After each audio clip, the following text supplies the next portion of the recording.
ಕಸಾಯಿಖಾನೆಗೆ ಸಾಗಾಟ ಮಾಡ್ತಾ ಇದ್ದ ಜಾನುವಾರುಗಳ ರಕ್ಷಣೆ.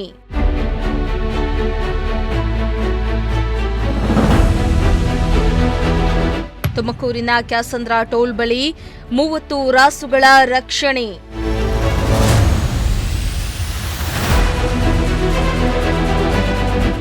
ಎಸ್ ವೀಕ್ಷಕರೇ, ತುಮಕೂರಿನ ಕ್ಯಾಸಂದ್ರ ಟೋಲ್ ಬಳಿ ಕಸಾಯಿಖಾನೆಗೆ ಸಾಗಿಸ್ತಾ ಇದ್ದ ಸುಮಾರು 30 ಜಾನುವಾರುಗಳನ್ನು ಖಚಿತ ಮಾಹಿತಿ ಮೇರೆಗೆ ವಿಶ್ವ ಹಿಂದೂ ಪರಿಷತ್ ಹಾಗೂ ಬಜರಂಗ ದಳದ ಕಾರ್ಯಕರ್ತರು ದಾಳಿಯನ್ನ ಮಾಡಿದ್ದಾರೆ.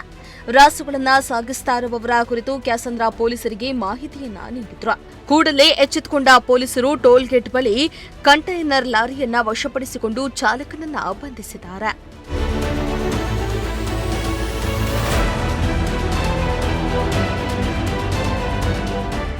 ಇನ್ನು ಉತ್ತರ ಕರ್ನಾಟಕ ಭಾಗದಿಂದ ಬೆಂಗಳೂರು ಕಡೆಗೆ ಜಾನುವಾರುಗಳನ್ನು ಸಾಗಾಟ ಮಾಡಲಾಗ್ತಾ ಇತ್ತು ಎನ್ನಲಾಗಿದ್ದು, ವಿಷಯ ತಿಳಿದ ಕೂಡಲೇ ಕಾರ್ಯಪ್ರವೃತ್ತರಾದ ಕ್ಯಾಸಂದ್ರ ಪೊಲೀಸರು ಕ್ಯಾಸಂದ್ರ ಟೋಲ್ಗೇಟ್ ಬಳಿ ಕಂಟೈನರ್ ಲಾರಿ ತಡೆದು ಪರಿಶೀಲನೆಯನ್ನ ನಡೆಸಿದ್ದಾರೆ. ಈ ವೇಳೆ ಕಂಟೈನರ್ ಲಾರಿಯಲ್ಲಿ ಸುಮಾರು 30 ರಾಸುಗಳು ಇದ್ದಿದ್ದು ಕಂಡುಬಂದಿದೆ.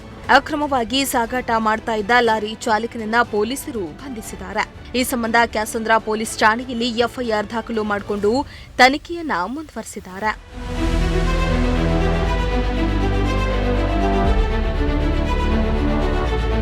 Bureau report, Prajashakti TV.